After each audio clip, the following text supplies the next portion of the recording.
Yes, Ms. Sigels-Ncube. Thank you, Chair. I'm about to move to another topic, so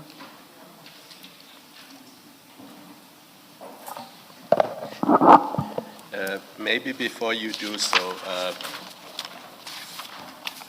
General, let's just conclude on the issue of the loan. Remember you said in early November 2024, you needed to sell some of your cattle to pay back some of the money to Mr. Madlanga. Yes, Do you remember that? I remember, Commissioner. Yes, and you say the proceeds were approximately 20,000 rand, Yes, and that's what you paid to Mr. Madlanga. yes, Yes, we have gone through your bank statements covering the period from September until December 2024. And it appears to us that you did not really need to sell your cattle, because if you go to page 50 of file 4,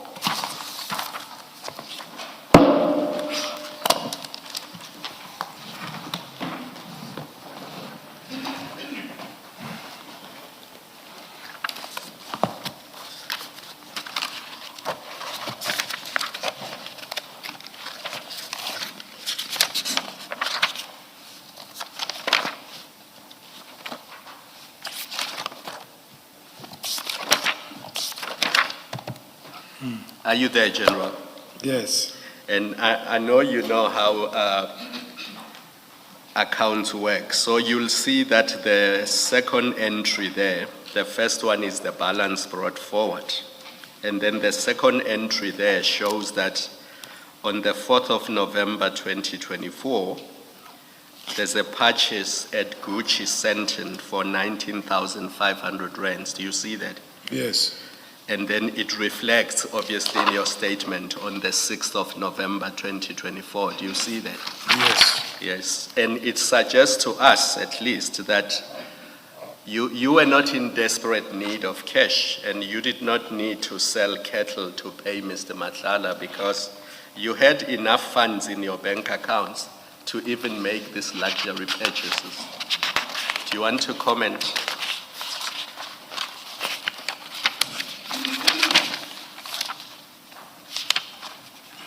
hold on.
General, maybe either Commissioner Kumalo, who is very good at finding documents here, or even the evidence leaders may assist you with what you are looking for. Yeah, I was trying to look for something. I was not sure if it was during that particular year or whatever. So I have found it, but it is relevant to that. Because But, sorry, but it was what?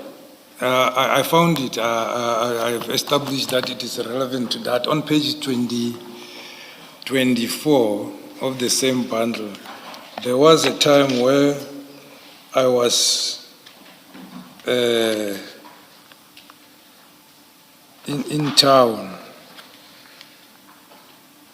and then with a friend who was buying a suit for a wedding of the son, and he forgot his banking details. Then I did swipe for him the 53, and he sent it back. I was looking into that one, if it is not extra in that particular month, but it was in the previous year, not that one. It was in 2023. Because I remember we at Zegna, he was buying a suit going to overseas, and he forgot his card, and then the secretary transferred. I'm sure you know that advert that says, no, it's not a suit, it's a Zegna. It's a... You don't call it a suit, it's a Zegna. Yeah, I'm not used to it, so I call it suit. It is a suit to all of us, but people who know it say, you must distinguish it from other suits. Yes, no, I'm back on page 50, where the turkeys were purchased of 19,500.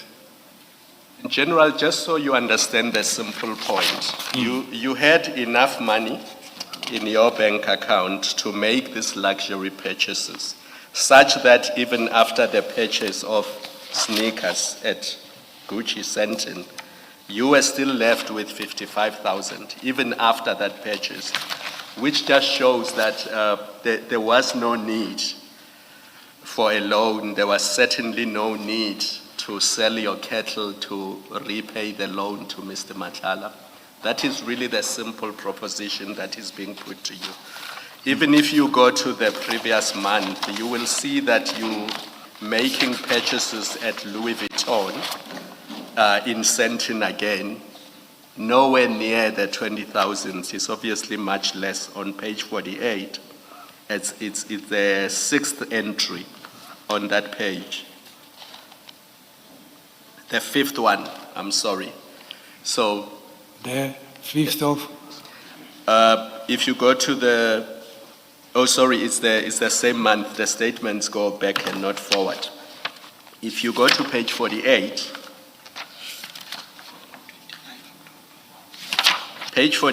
during the same month, there's another purchase, but this time it's at Louis Vuitton, Sentin. Do you see that? And that's even before your salary reflects in your bank account. Before your salary reflects at the end of that month. Which number is that? Entry number 5 on page 48. The date is 29 October 2024, sorry. Yeah. Do you see that? And it shows that in the same month that you made the purchase at Gucci Sentin, you made another purchase at Louis Vuitton Sentin. But even after those two purchases, even before your salary reflects in your bank account, you are still left with 47,900 rand. Yeah.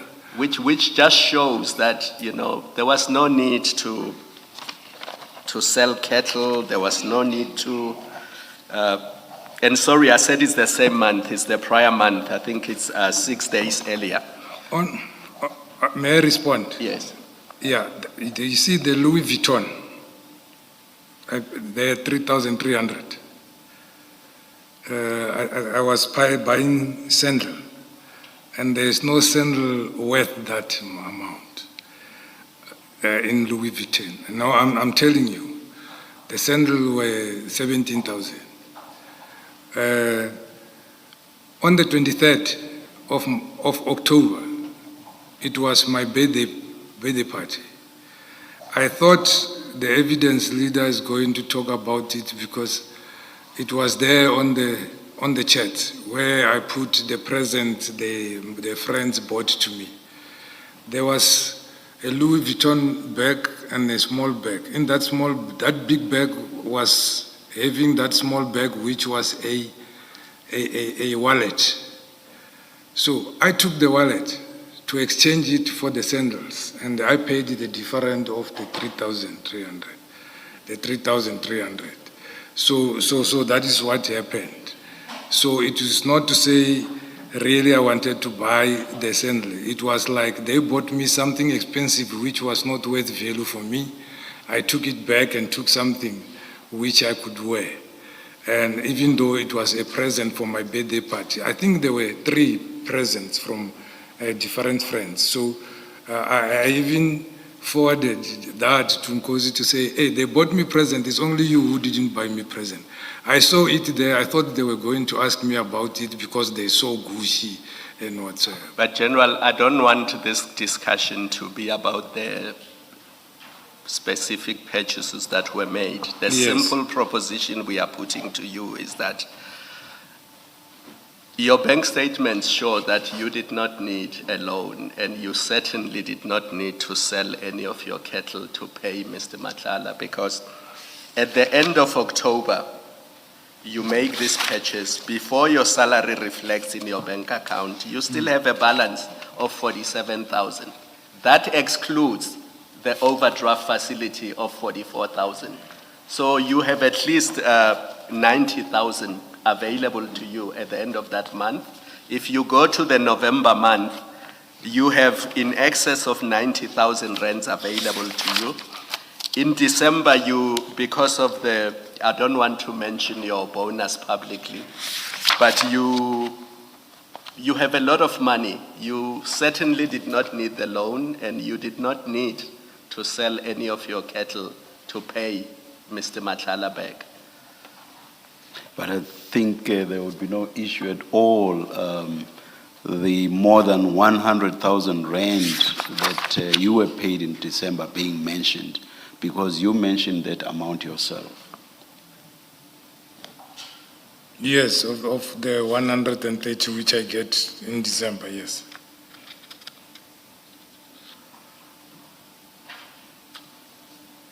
Well, in the interest of time, I don't want us spending 10 minutes on what is a fairly straightforward proposition. No, that's why I was listening. I thought you were still talking. And I wanted to say I did respond to the chairperson. Just remind us again, now answering what I've put to you, and Yeah, then we can give that That time back. as I decided I wanted to use money to building something, I thought I mustn't use the money which will be loaned to me, I'll be use it and then I'll pay it in December. So that is what I decided. Then it doesn't explain the Gucci and Louis Vuitton purchases, because it shows that you had money for those things. I explained for the Louis Vuitton and for the Gucci, I was buying back the person who bought me a Gucci. Okay. Thank you, Commissioner. General, I want to move on to a new topic.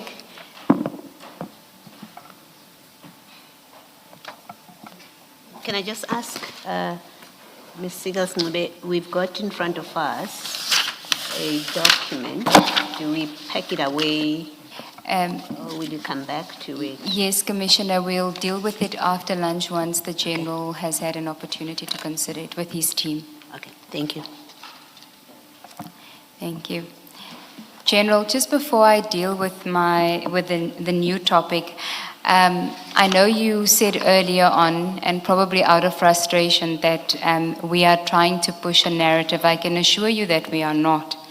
And you will recall that in our engagements, you had indicated your displeasure at how a certain issue was addressed regarding the Musa Kaula matter, that you were not satisfied with the withdrawal of the allegation that was, or the proposition that was put before the Commission, that you were the person that sent the WhatsApp message that said Chomi. Do you recall that? Yes, ma'am. And when I spoke to you yesterday, you had indicated that you were not that happy with how it was addressed. Do you recall that? Yes. Okay.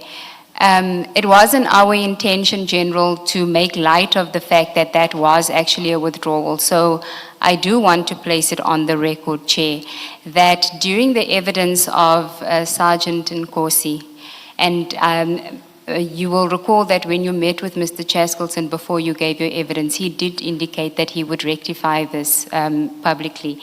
That during the evidence of Mr. Nkosi, an incorrect proposition was put by Mr. Chaskelson to Mr. Nkosi that the message, I don't know if Ms. Poe can display it, the message that refers to Chomi, don't run the story, you recall that? That was in fact a message that was sent from you to Mr. Kaula, correct? That is what the proposition was. Yes. And yes, that, Commissioner. Mr. Chaskelson indicated to you as an incorrect proposition. And in fairness to Mr. Chaskelson as well, in that discussion, he also said to you that your good friend Sergeant Nkosi ought to have corrected him and said to him it's not the correct proposition, but Sergeant Nkosi didn't do so. You heard that evidence, correct? That's correct. Okay, so I do want to place it on record that it is incorrect. You were not the person that sent that message that said Chomi, and Mr. Chaskelson did tender an apology to you regarding that. I You- remember. Thank you, General. Thank you, Commissioner. So that should put that matter to bed. Now, if we can deal, and Mr. Chaskelson had asked me to address that. Now, if we can deal with what actually does concern you. I just want to understand from you, and you will tell me if my understanding of your evidence is incorrect. It seems to me that from the start of your career, very early on, you seem to have taken to the role of detective quite naturally. That seems to be where you are most comfortable. Is that a correct observation? Yes, from the college I decided to go to detectives. And you seem to have occupied a role insofar as investigations and detective is concerned for the majority of your career. That's correct. Now, it seems that it's something that it's a badge of honor, because when General Sabia was here, he also said that many of the people that are accusing him are not even detectives, they're not investigators. So do you agree that it seems to be that it's a badge of honor that you wear that to be a detective? Yes, I take it as an honor. Okay.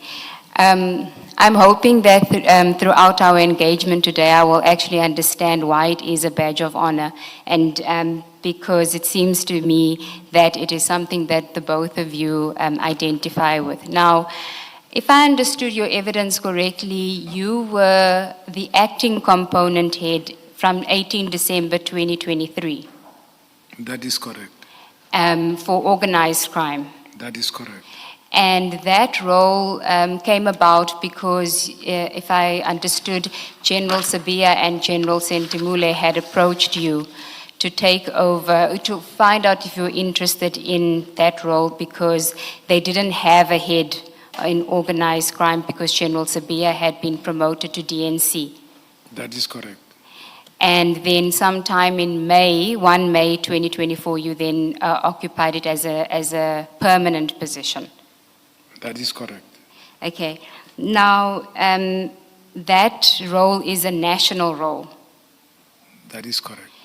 And in your evidence, when you were dealing with the SWAT investigation and how you got involved effectively in the SWAT investigation sometime in May of 2024, you said that you had tried to contact General Mbuso Kumalo. Yes. And he would be the provisional head of organized crime. No. What is provincial, sorry? He's a deputy provincial commissioner responsible for crime detection. Okay. So all those components falls under him. Okay. And so why were you trying to get hold of him? Yeah, I was trying to relay that information I got from the source to him, so that he can take appropriate steps, for example, to request for the threat risk assessment for the members and also ensure that they get proper protection. Okay, I don't really recall your evidence as to whether you dealt with whether you eventually got hold of him. Yeah, I think the phone rang for some seconds. I can't remember if he said he was in a meeting and we couldn't talk. And I thought he would come back to me. And then it didn't happen that he came back to me. Then I went to the person responsible for organized crime, And who was that? Brigadier Hopan. Okay, so you never had a conversation with General Mbuso Kumalo about the threats that you were aware of on No. the investigators? No. Okay, I just wanted to clarify that. Now, your role as the component head, I'm not entirely sure what it entailed because you said that you weren't involved directly in investigations at that point. Correct? Yes. So it's more supervisory. Yes. And somewhere in your witness statement, you refer to it as ongoing interaction with intelligence structures. Would that be like crime intelligence? That's correct. And you also referred, if you go to file 1, which is your statement, page 14, at paragraph, I think it's 35.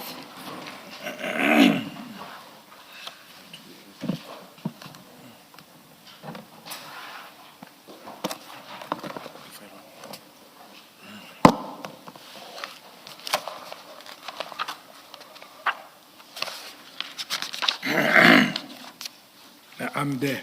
Okay.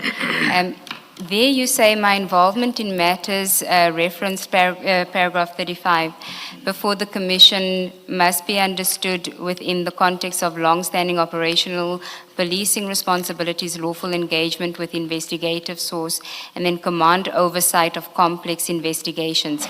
Are you referring there to your role as the component head? So we must consider your evidence and your role before the commission in light of your role as the component head and what it is that you were doing at the time? It's paragraph 112. No, 35. Page 14, paragraph 35.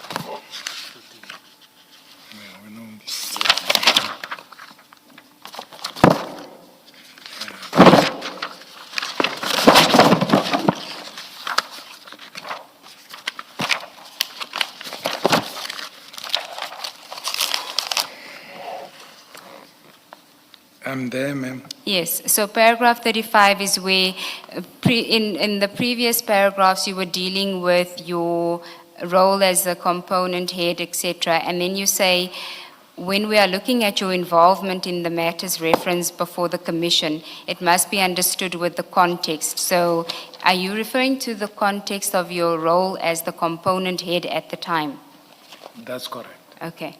And at paragraph 33, you speak about your engagements with intelligence reports and registered sources.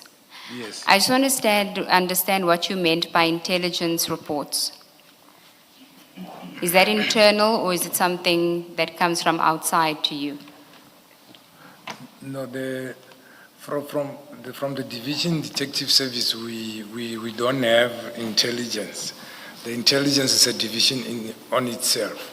So as I was indicating, on monthly basis, the crime intelligence will develop the crime threat analysis, where they are indicating more especially for our side as organized crime, but they are doing it holistically to all the environments for crime prevention, to see what crime is happening where and what type of commodities are being taken and suspects which were previously arrested, and modus operandi indicates it can be similar syndicates and what type of syndicate we are having. That will come to us to say they have identified a criminal grouping in a certain area, and then that is where during the knocks I will then ask the province to say, based on this, your threats in your province is this and that, but the projects you have registered are dealing with this, actually are not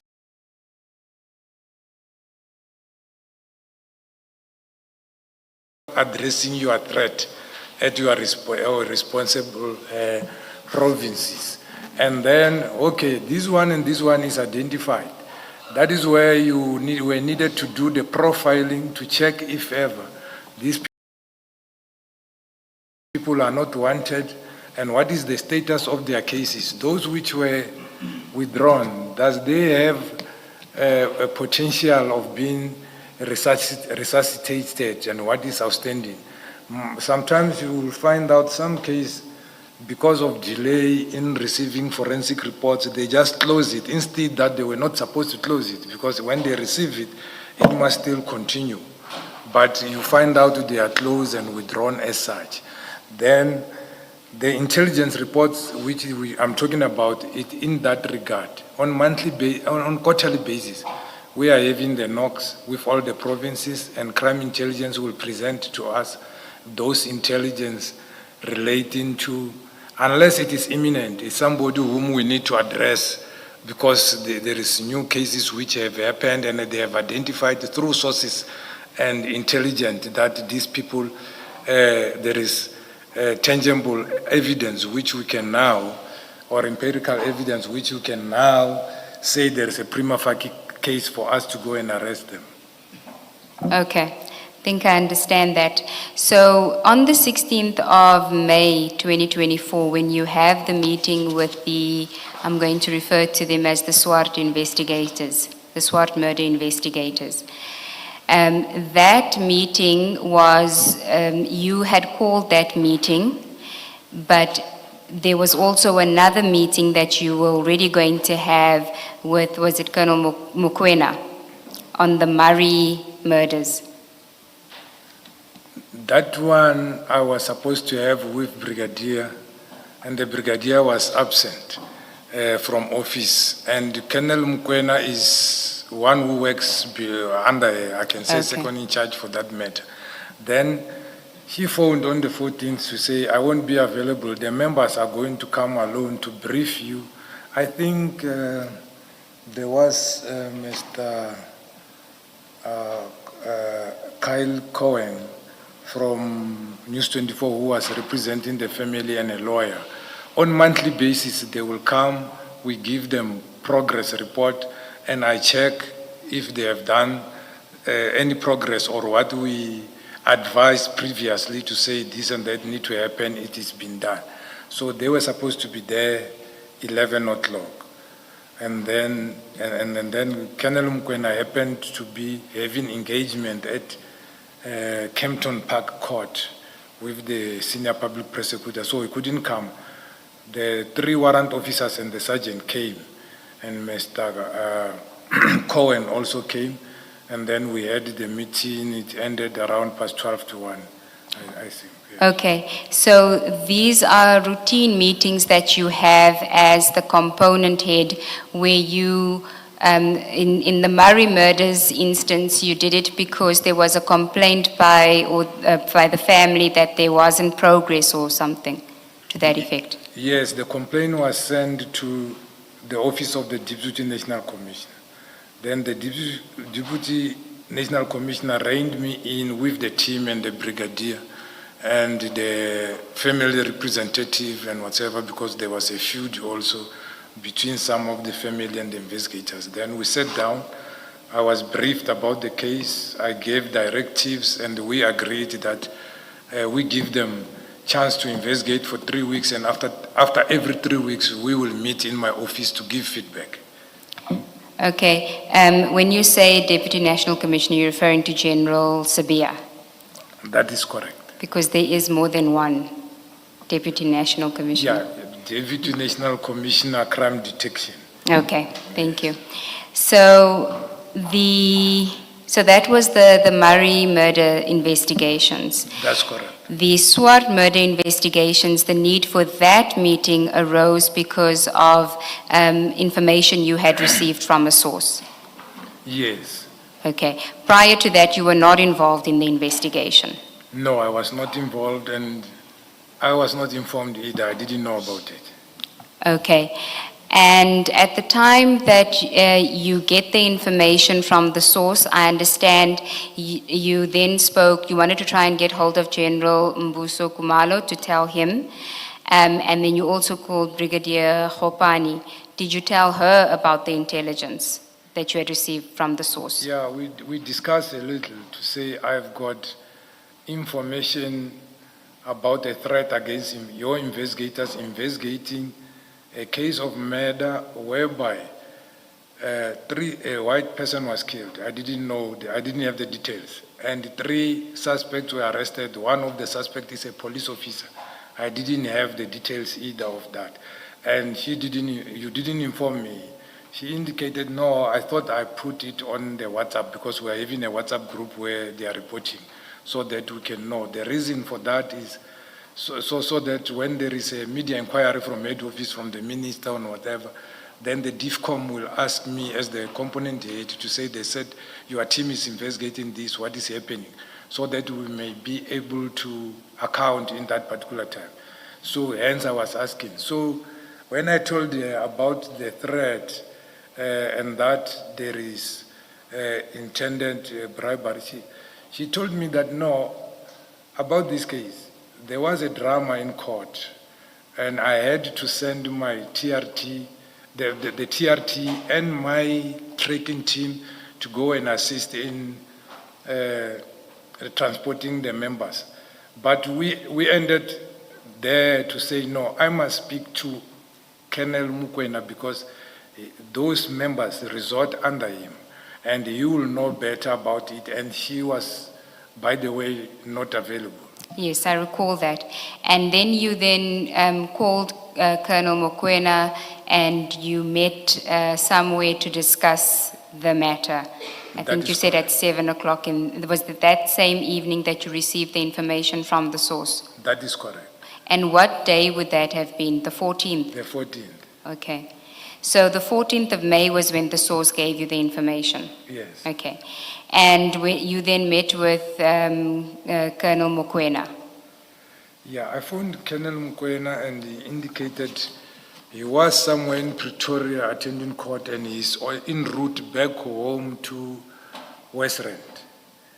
And I said, okay, I'm also about to leave the office because it was around 5 or 5 o'clock in the afternoon. And then I'm also staying in the West End. I said we can meet somewhere along the way. And then we agreed to meet at a garage called Uncle Harry's. There's a restaurant there. Yes, I recall that. I just want to establish who it is that you spoke to about the information that you got from the source. So you didn't get to speak to General Mbuso Kumalo about it, No. but you intended to tell him about it. You spoke to Brigadier Hopani, but you only informed her about the intended bribery or the attempted bribery and about the threats. Yes. None of the information about it being contract killers or anything like that. No. Yes. That wasn't your evidence, I can't remember if I went into detail to tell her the people arrested are contract killers, but I remember the person I relayed that information was the colonel. Yes, you told Colonel Mokwena. Yeah, the colonel and the members, yes. Okay. Now, why did you have to meet with Colonel Mokwena? Why didn't you just inform him over the phone like you intended to do, like you did with Brigadier Hopani and intended to do with General Mbuso Kumalo? Yeah, not necessarily I was going to tell them telephonically. I told the brigadier that I would have liked her to come on that meeting of the 16th with that particular team so that after this other meeting we can discuss that one. That was my proposition to her.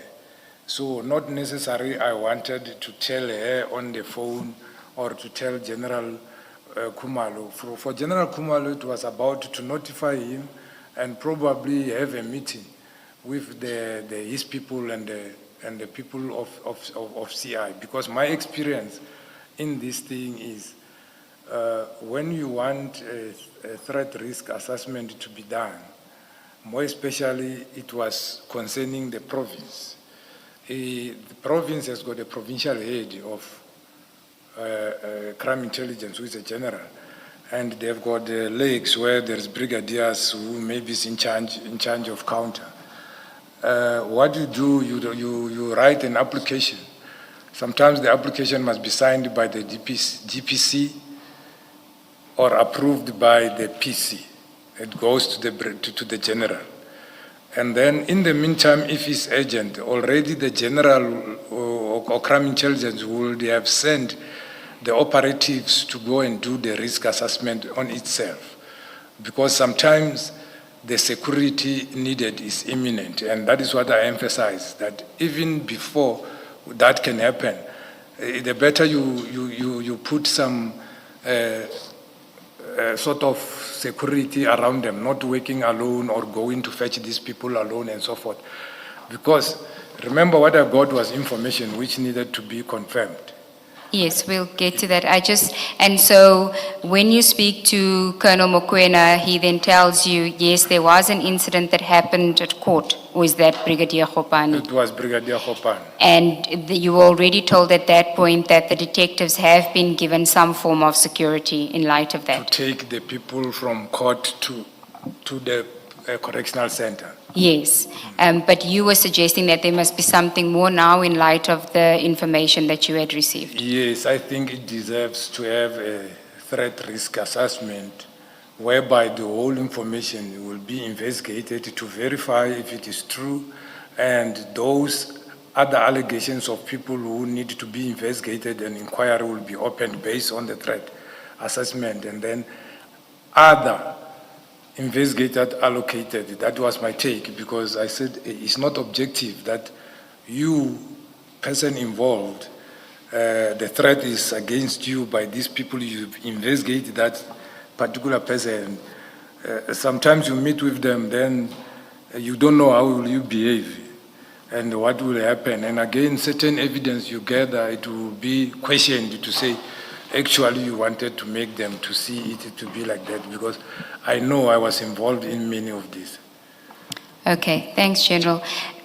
So I just wanted to understand your evidence insofar as what it is that you did before the 16 May meeting, and we'll get to that meeting. I just want to deal with some of the things that you address regarding infiltration and your personal experience. You mentioned on page 21 of your statement, at paragraph 59, it actually starts at paragraph 58. You recall the Maswangani murder, where you said that you were the lead investigator.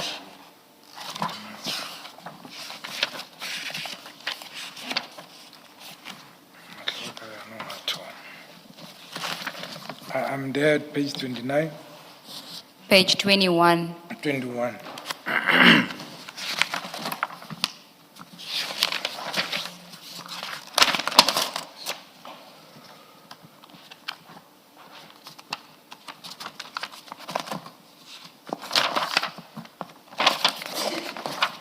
I'm there. You had given evidence about your experience as the lead investigator in the Maswangani murder. Do you recall that? That's correct. And there you had given evidence about how the registered source there was one of the people that actually ended up being arrested and convicted in respect of the very crime that you were investigating. Yes. Okay. And there was also a police officer that was arrested. That's correct. In that matter, were the hit orderers ever arrested? No. Okay, and is it still an ongoing investigation?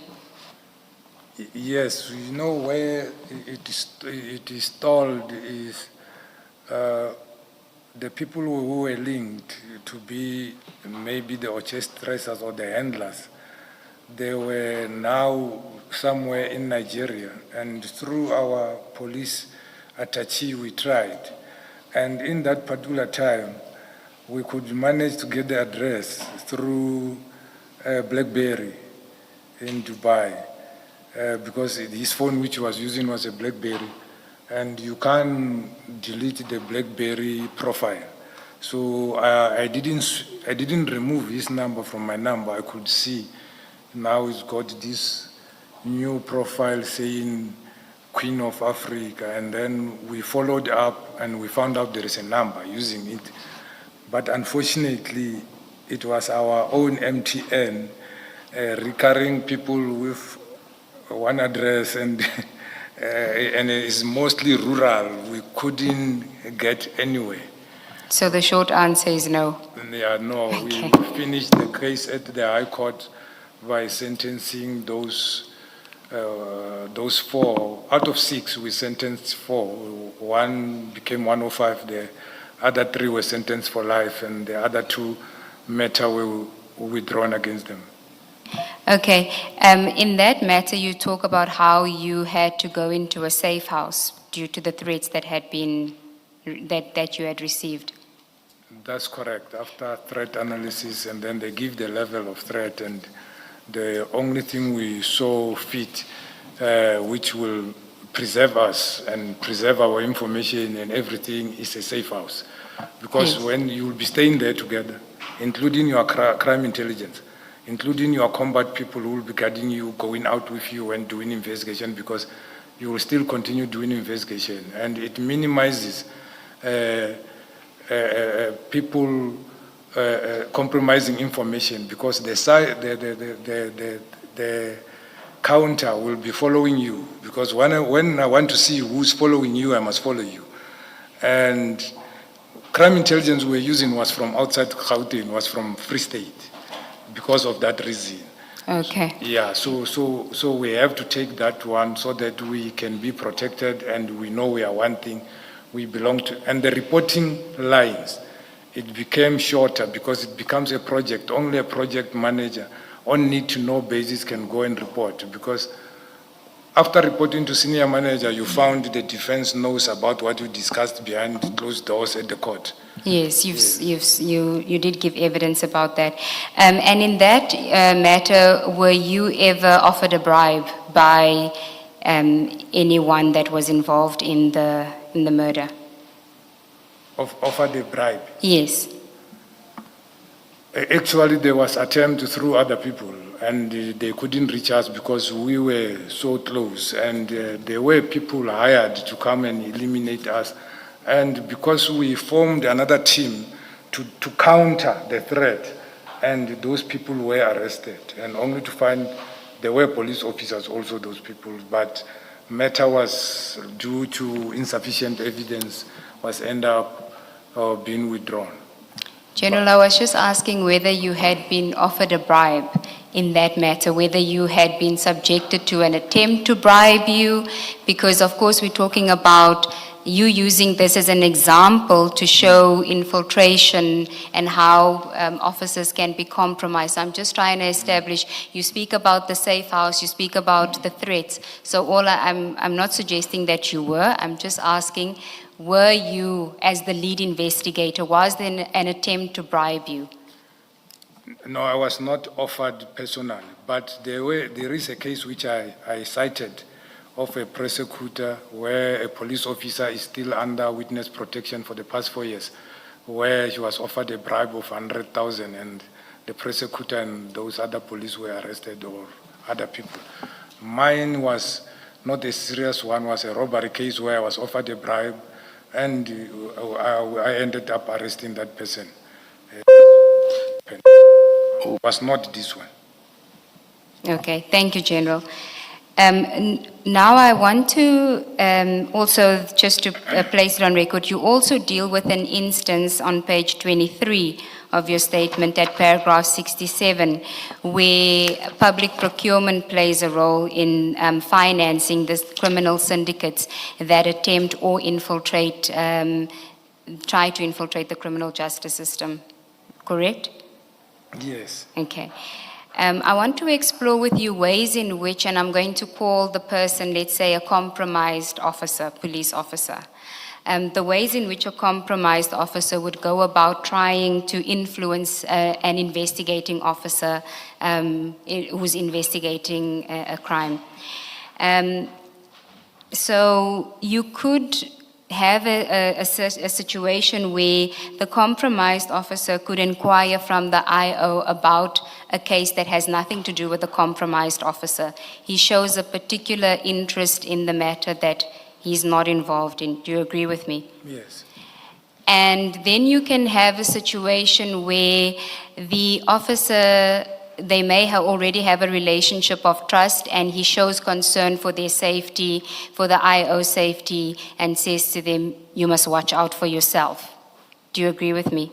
That could be a way of trying to endear themselves to the investigating officer. I agree with the first one. Which one is that? The one that you come near the investigators and try to make as if you are assisting or trying to know what is happening. But the second one that you try to assist them to stay safe. No, General, let me interrupt you because you are preempting what I'm going to ask you at the end. I'm not there. I'm exploring with you ways in which that can happen. And maybe if I can ask you to put on your detective cap. Yes. And not your General Shibiri before the commission cap for this exercise, okay? And as somebody that has been exposed to this, I'm not trying to trick you, I promise you, I'm not. What I want to establish from you is ways in which a compromised officer can endear themselves to an investigating officer in order to influence that investigating officer to compromise an investigation. Now I'm asking you, is it a possibility that a compromised officer would go to an investigating officer and say, sure, I heard that there are guys that are after you, you must be careful. In fact, I think go and get a threat and risk assessment because this thing is dangerous. Like, how's it going? What's happening with the investigation? Showing a concern for safety, but also trying to endear themselves to get information from them at a later stage. Are you saying that that could never happen? It's not a possibility?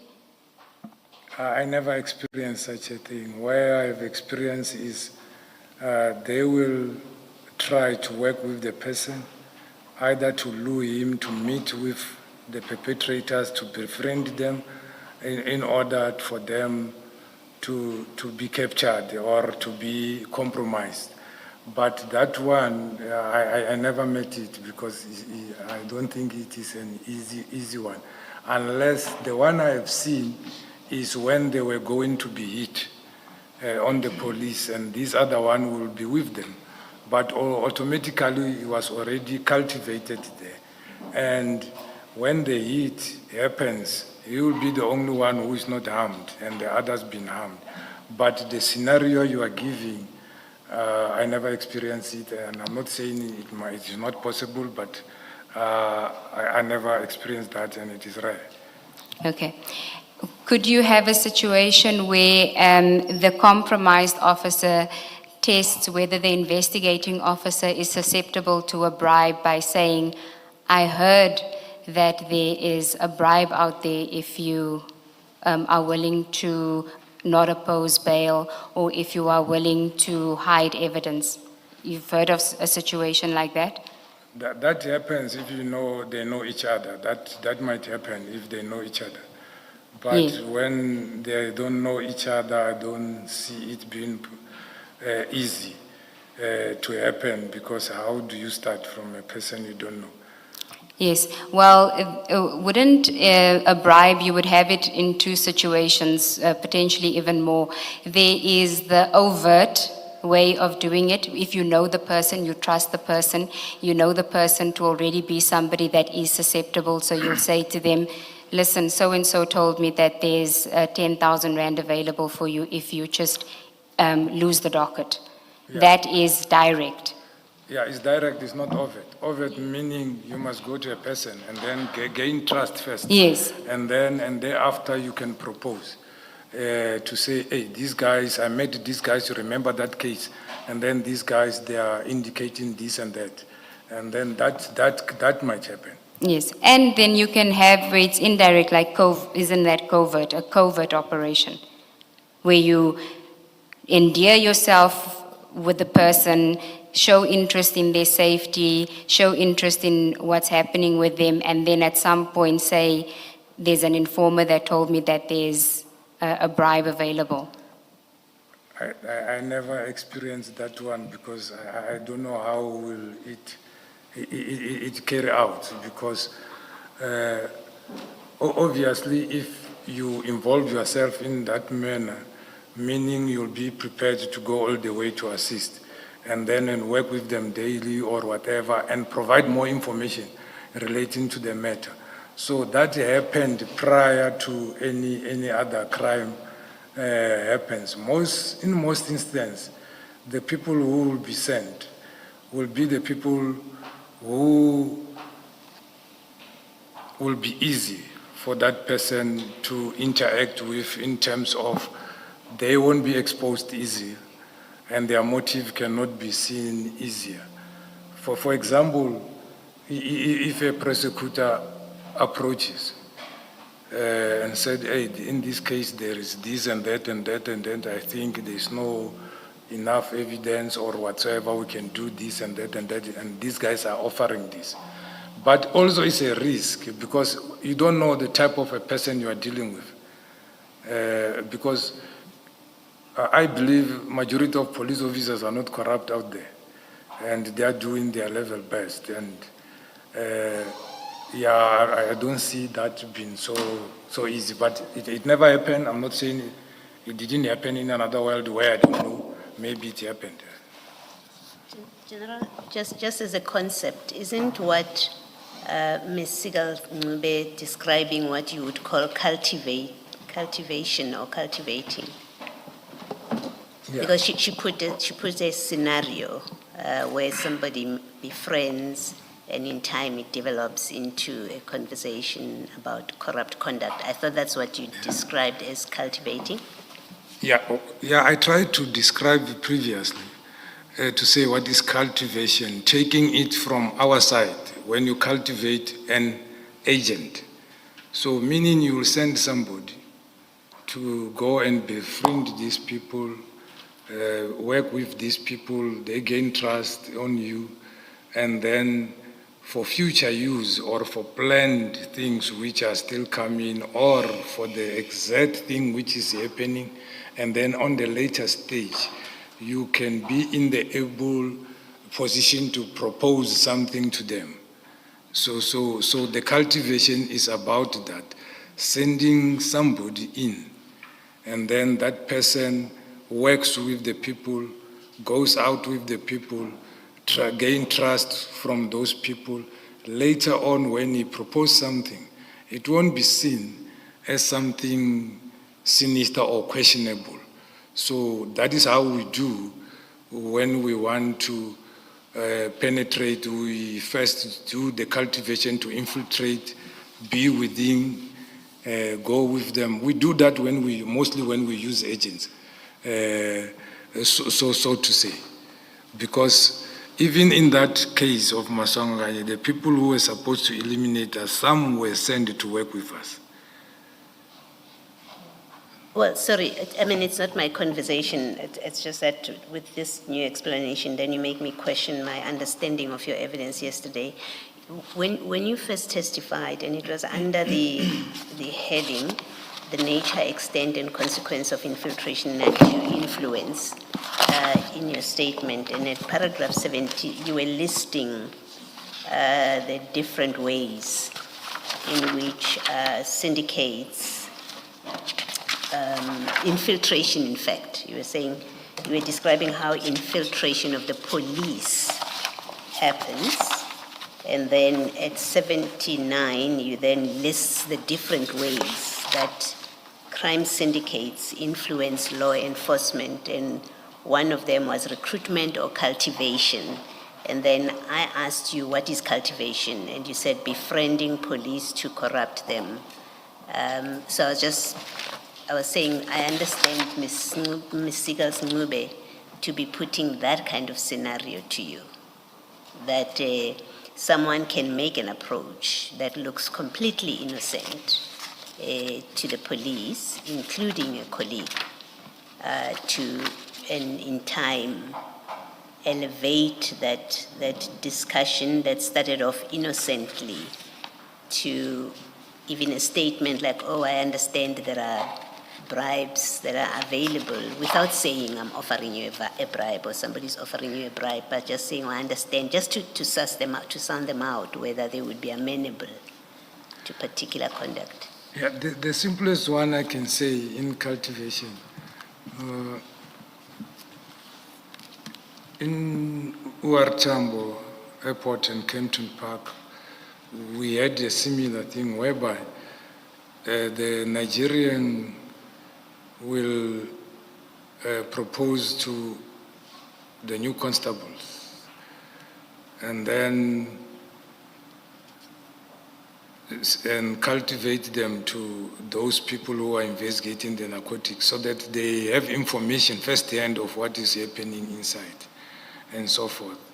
So hence I was just trying to indicate is by recruitment of members inside, or you send members from outside to be within the inside as individual members, and it is not happening like as a whole capture of the whole police. So it happens in all the environment, but including at uniform and whatsoever.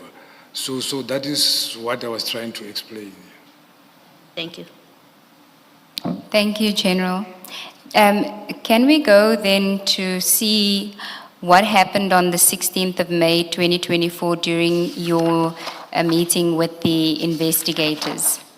Yes, ma'am. And that is on page 55, file 1. And it starts at paragraph 174. This is file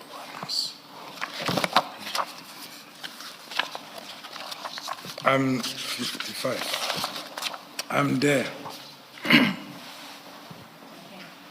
General, at 174, you set out about meeting with the investigators, which were 3 investigators. It was witness A, B, and Sergeant Ndlela, correct? Yes. And you then informed them about the information you had received from the source. Now, at 174, you say, I informed them that the accused were considered dangerous contract killers and that there were alleged attempts to bribe investigators, prosecutors, and or the magistrate. Now, you speak about alleged attempts to bribe. I just want to understand, alleged attempts, were there attempts to bribe, or are there allegations that there may be, because alleged seems to say might be, you're not certain. Yes, I used these words interchangingly because the information was, remember, the attorney is already given a bag full of money, who must approach the investigators. If he fails, the prosecutors or the magistrate, because that is how disparate they showed that they want these people out on bail. So, not knowing why must they go on bail, because even if they are on bail, the case remains. And the case remains. So, hence I used that, but it was an allegation from a source that already a lawyer is given a bag full of money. And I think I mentioned also the name of the lawyer, which was mentioned to me. Yes, you did. Yes. Now, can we go to RS10, which is in the annexure bundle, which is file 2, and it is on page 50, 50.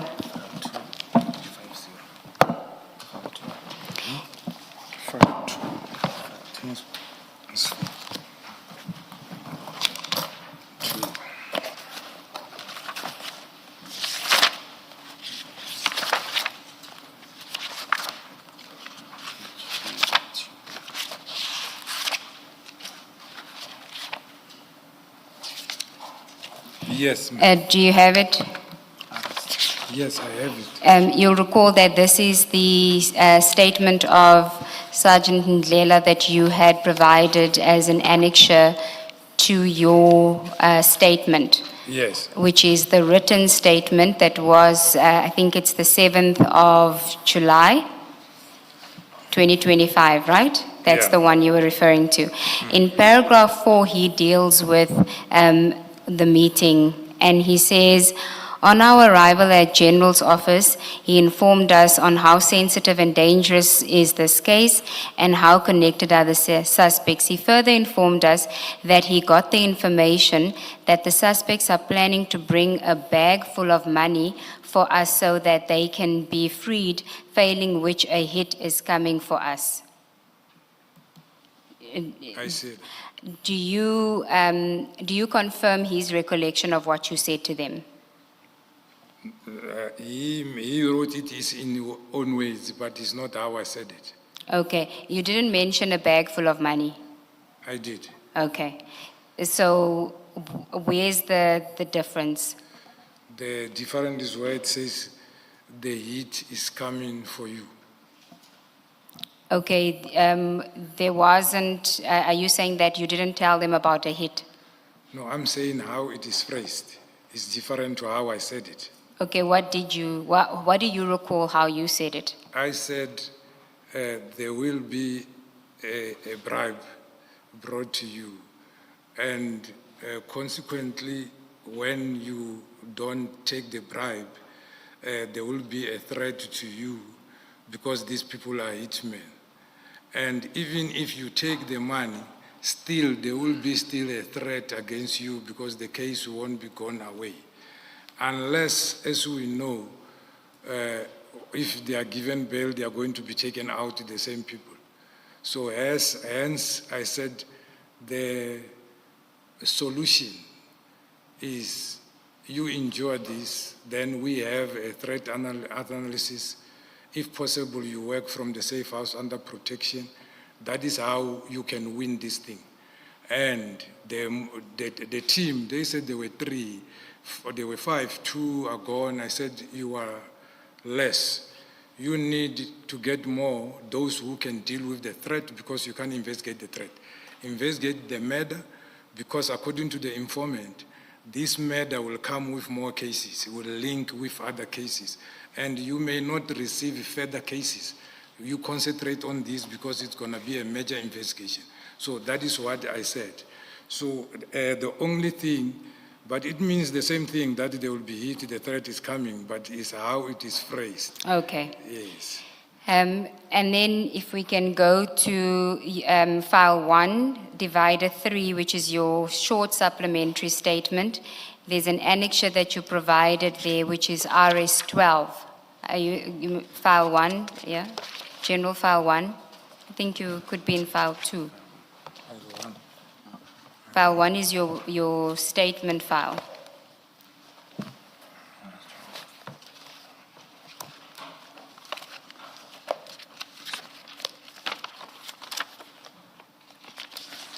I'm there, ma'am. Are you at RS 12 on page 7?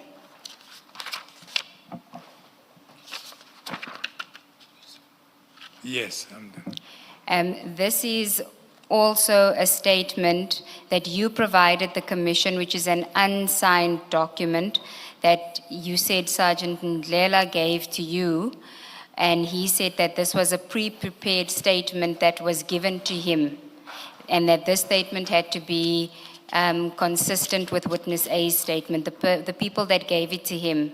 Do you recall that? Yes. Okay.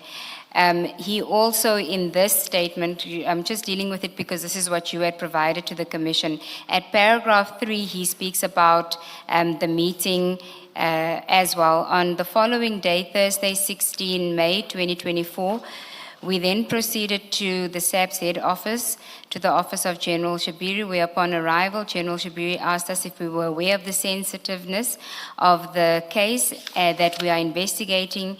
We then indicated that we were not that aware of the sensitiveness. General Shibiri then informed us that the case was very sensitive, and further, that the people who are linked to the suspects, they want to give us a bag of money, and that if we do not take that money, those people will kill us. See Yes, that? yes. Now, you don't quibble with that part, even though it is part of the pre-prepared statement of Sergeant Ndlela. You Yes. okay. Then can we go to witness A's account of that, which is, if you go to, Sorry, before you do that, what is the difference between the document you've just shown us, which is unsigned, and CJC 89, which appears to be the signed version of that same document? yes, we're getting. We're gonna get there. Okay. Yes. This is, let me just deal with that first then, Commissioner. Go to General File 4, CJC 89. Let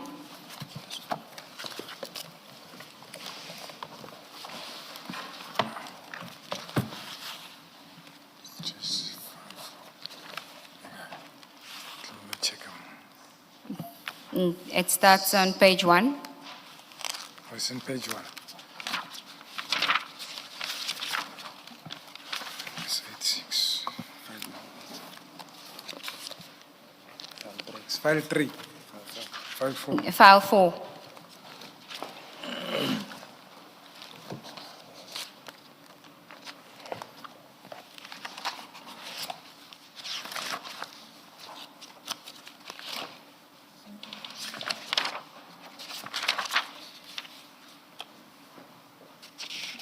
Yes. Yeah. So this is the signed statement of Sergeant Ndlela, which is dated the 8th of July 2025, which is the statement that you say the commission, it is very convenient that we only disclose this version of the affidavit after you disclose the handwritten version on the 7th of July statement. Do you recall that in your supplementary statement? Yes.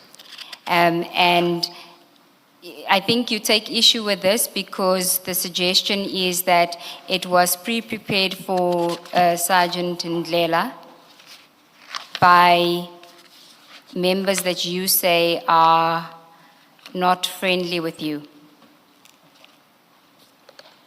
Yeah, not really, not friendly. It was made by those who are investigating and brought it to him to sign and indicated it must be similar to that one of witness A.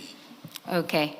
So that's my qualm, to say a statement is prepared to you, whereas you have your own statement, and then they could have said we will make a supplementary to where you didn't indicate certain things after interviewing the person.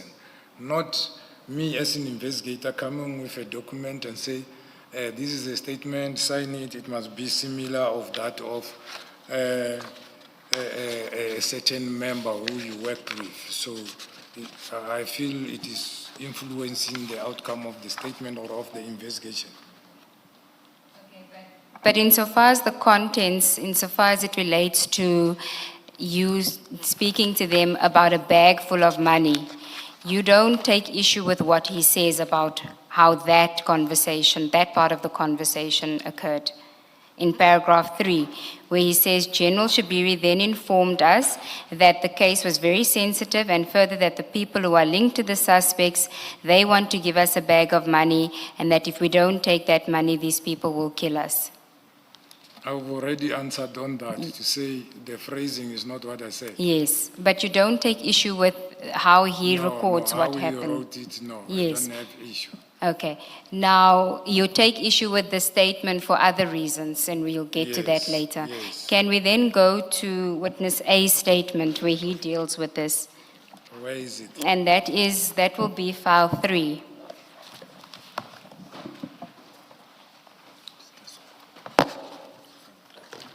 And file 3, it is item 83.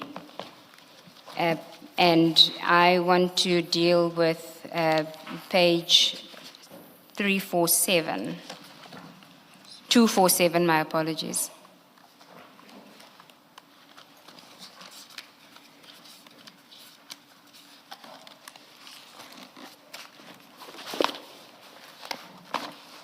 I am at 247. At paragraph 39. Yes. In the middle of that paragraph, he says, he also said that the arrested suspects and their people will do anything to get bail. He then said that there are 3 envelopes flying around, one for the investigating officer, one for the prosecutor, and one for the magistrate. By envelopes, he meant money. What do you take issue with insofar as witness A's recordal of what you said? Yeah, the big theme, flying envelopes, which I never uttered. What do you use, the flying around part? Yeah, that is the thing I never uttered. I talked about a bag full of money given to an attorney who must bribe the investigator or the magistrate or the prosecutor.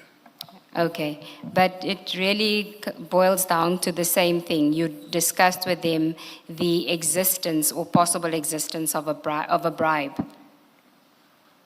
Yeah, you can say so. Me and you can understand the brown envelope to be money.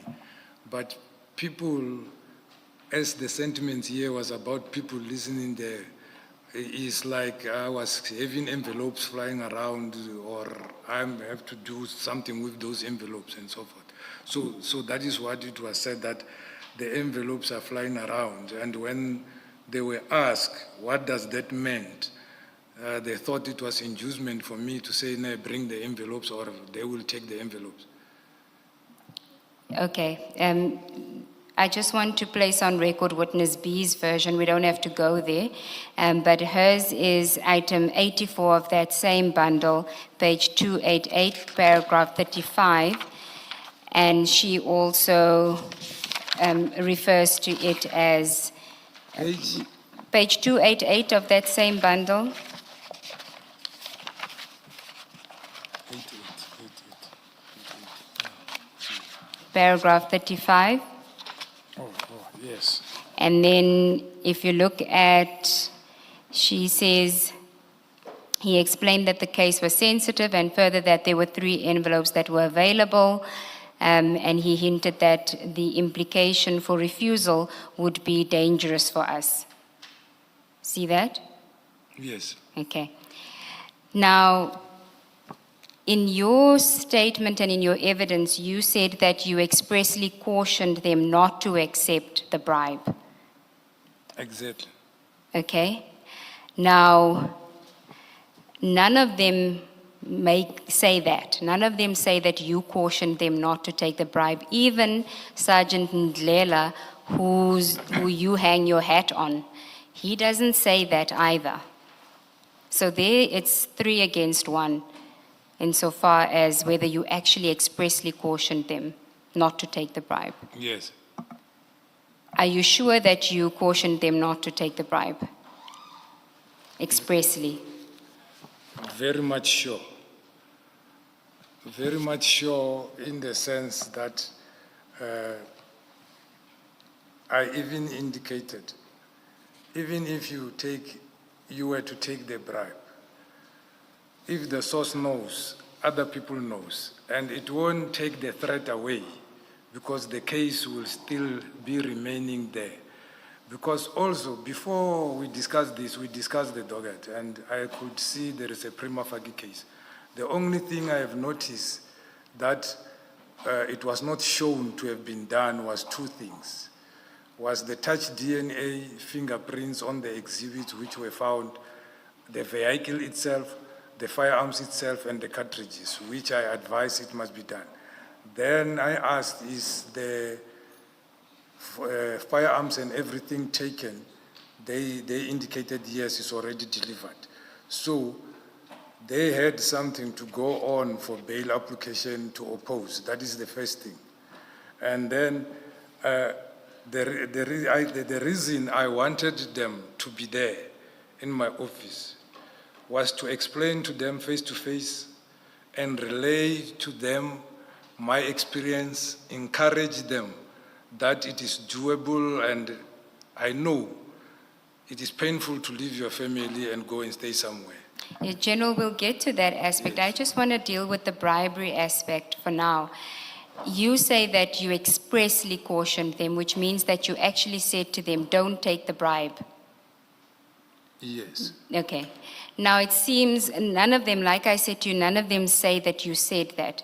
But it seems an odd thing to put to 3 police officers for you to say don't take the bribe. Shouldn't it be the default position that they shouldn't take the bribe, so their head shouldn't be telling them not to take the bribe? Why would you need to expressly tell them that? I agree. I indicated I didn't tell them that. Number 2, I agree with you that it can be odd that the same people say one thing. But if ever you are influenced in another way for certain purposes, then they will say the same thing. But I'm saying these commissioners because why? Number 1, the person who came with the information, the people doing threat analysis, were supposed to come to the person and get the statement and probably get, if the informer wants to meet, I could have handed over that particular informer because I had the telephone numbers. So that didn't happen. And then the next thing, this happened. And I was so happy that when I follow up, whatever I have guided on, it happened. They went to the safe house and this is happening. And in the same statement of Ndlela, and also A, they also indicate underneath to say, my concern was their security. Although maybe their understanding in what they have written that the probabilities or when you are not taking the bribe, threat can come in terms of a threat to your livelihood will come. And also, in order to counter this, we need to do 1, 2, 3. So I don't deny saying how these people operate and how I think the threat will come about. And I even further to indicate... General, sorry, I don't want to interrupt you. I agree with you. All of them say that you were the one that suggested that they get the threat and risk assessment. I'm not there. I'm on the issue of the bribery. Now, I'm saying to you, it seems odd to me that you would expressly say to 3 police officers, don't take the bribe. You say you did tell them not to take the bribe. There's no recordal from any of them that you said that. And I want to put this proposition to you. You are saying that now because you were operating in the gray area. We don't have a version from Sergeant Ndlela on this, but certainly Witness A and Witness B left that meeting very confused about your motives because you were operating in the gray area, because you weren't express about the bribe. You were suggesting to them that there is something available if they were susceptible to it. That is what they understood. And so you are now saying that you say expressly don't take the bribe to take away the gray area, to put yourself on the white side, but you were operating in the gray area, General. That is what they say, and that is why they were confused about what your motives were. On the one hand, you're telling them about the bribe. On the other hand, you're suggesting to them that there must be a threat and risk assessment, and you are also assisting them with trying to fast-track the forensics. Yeah.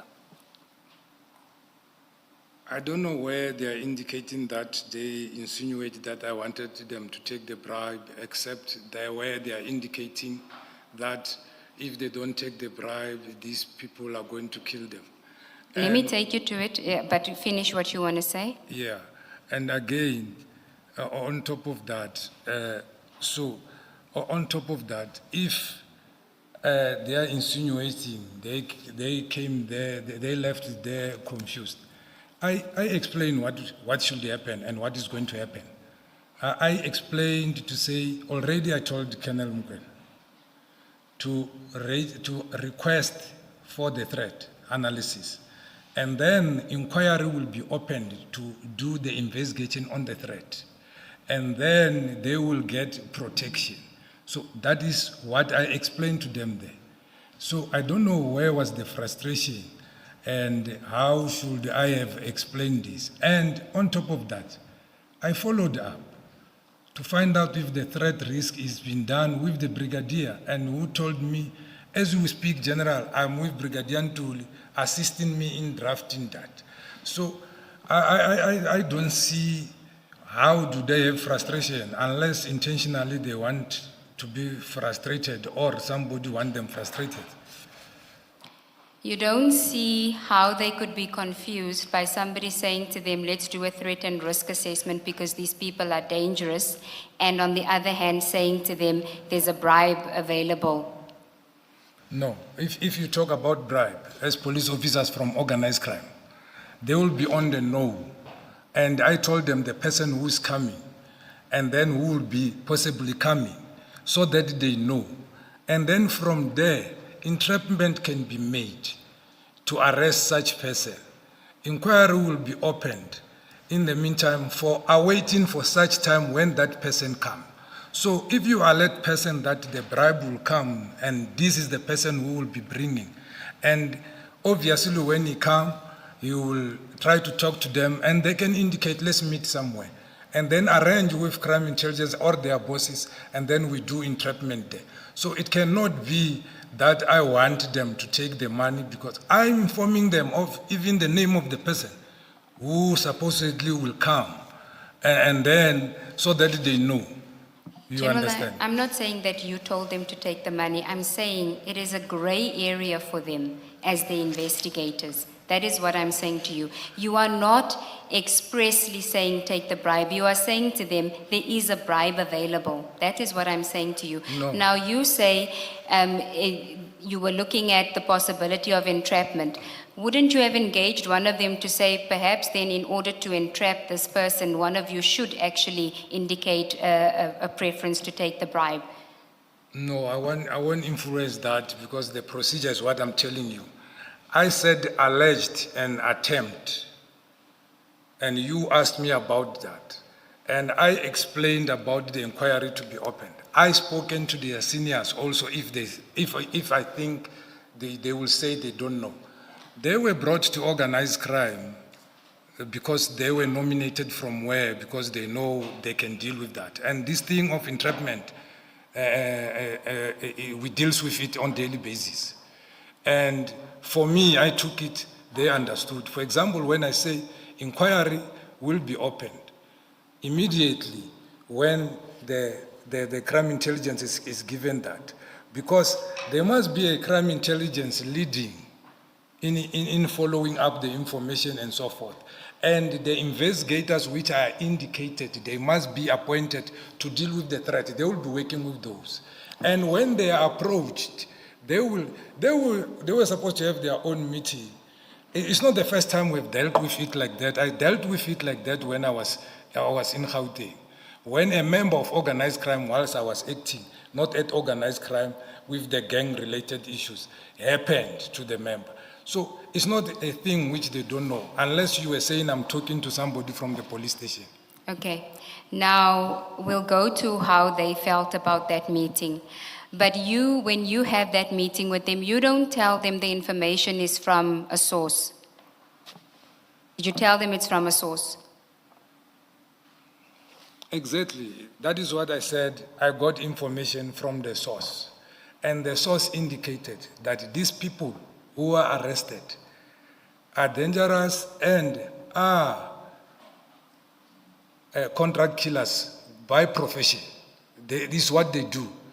And they were working previously to the late Mswazi. That is what I said to them. So now, what was supposed to come is, because it's no more where are they working, That is what we're supposed to be finding out. Who is the current handler or person sent them there and whatsoever. You Okay. see? So that is what I have informed them to say I got it from the source who allegedly knows them, probably worked with them previously. And that time we all knew that the old man is no more. We don't know who went where and what. But that was the situation. That was Okay. the situation I explained. And because, let me finish this one before I forget. That is why when I was talking to Mukwena, I couldn't understand him when he said the person who was killed at a factory. I said, but the information I got is the hitman. Hitman at a factory, at a white man, I thought it might be a robbery. That is when he phoned the investigating officer to explain. And the investigating officer is B. That is when B was not comfortable talking on the phone and said, no, we'll come to your office and brief you. And the arrangement was made. General, did you tell them the identity of the source? It doesn't happen. Well, you said you told them that it's somebody that they know. No, I said it's somebody who knows the suspects, who also worked there by Muswas. I never said it's somebody they know. The people I told them the names, which I thought they might know, is that one which I was told by the source to say there is a Zungu from Tom's, there is a Johnny from JMPD, an unknown lady from Johannesburg. Because they were there at court, I thought they might have seen them and know them and confirm the information to me. Because that is the names which the source indicated those people were there observing also in court, seemingly working with the accused persons or the handlers. So that is what I explained to them. Okay, who did you disclose the identity of the source to?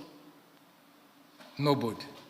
So none of the investigators know who the source is.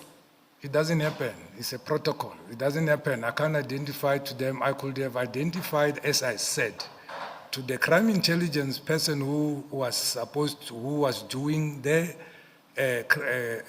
risk assessment. Because your informer is your informer. You cannot tell everybody. Tomorrow is killed. You don't know who you are telling. Even the same members whom I'm telling, I'm not sure if some of them they are related with or they know each other with the people I'm talking about.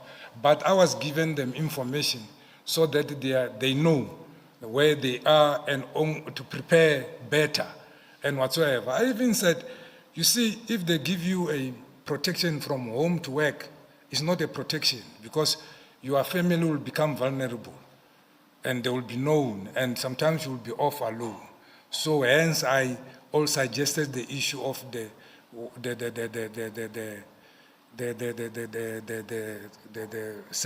safe house because it worked before for us. And also, if they can't come near to me, they will come near to my children. And I guess they are having smaller children also where they are. I don't know, because I don't know them. I used to see them. But when I met with them physically, I will ask, are you fine? Why do I see you alone? Why do I see you walking like this without any, but they don't talk about those things that I ask them regularly when I meet. And even when we speak on the phone, always I'll say, stay safe. I know it's difficult, but you need to stay there until, it won't take long until the case is finished. So were you intending on telling General Mbuso Kumalo who the source is, the identity of the source? No. So there was never an intention to disclose the identity of the source? No, a source is known to the handler and the co-handler. The only person, if the source agrees, whom I was going to hand over to be the handler, if he agrees, their sources are different. Some they want to give you information and stay away. Some they want to give you information and be registered and work with you and be paid. Some they will call anonymous 10111 and then they will forward it to you because they know you, that you act when they give you this kind of thing. So a source, even only the commander will know because he inspects the file quarterly, but also himself, he does not need to know the source. Because you are endangering people's life. Is these people, they take their life in order to assist you in dealing with criminals. So it's not something which you just share and say, hey boss, this is my source. Hey, I found it. You won't have a source anymore. Then you will have a dead source. General, can I just ask to understand? You understand your evidence, or I think I heard you to say that crime intelligence was supposed to conduct a risk assessment. Yes. Right. Would you have disclosed the particulars of the source to crime intelligence or whoever is doing the risk assessment? I think that's what Ms. Yes. Sigals is trying to establish with you. It's yes and no. It depends on the source. You can ask General Kalakala, you can ask Brigadier Ntuli, you can ask Colonel Herbert at Crime Intelligence Joburg. There is many, Lieutenant Colonel Khwadi, there is many times where I handed over the sources because the sources wanted to work with those people. They didn't have a problem. So there are those who will say no. So that is why I'm saying yes or no. But if they approach me, I talk to the person to say, here's the people who I need to work with them going forward. Or he decides to say, no, I gave you everything what you want. I don't want to be involved. And then we leave him like that. But if he is willing to work with them, then I will. And also, I asked you, can we meet? Maybe I register. No, he said, no, I'm fine. I'm giving you information. What I managed to do is to take down the number which he gave me and the name. So that is what I have done. But if they came to me, we could have talked about that and whatsoever. Sometimes I phone them direct. I even ask the members to say, who is the IO you are working with? They told me it's Colonel Herbert. I even told them, Colonel Herbert, I work a lot with him. So go and relay the information to him. I was expecting even him to phone me and say, I got this information because it's urgent, you need to work on it. But they don't write there. That I even told them, asked them who is the person under CI working with them.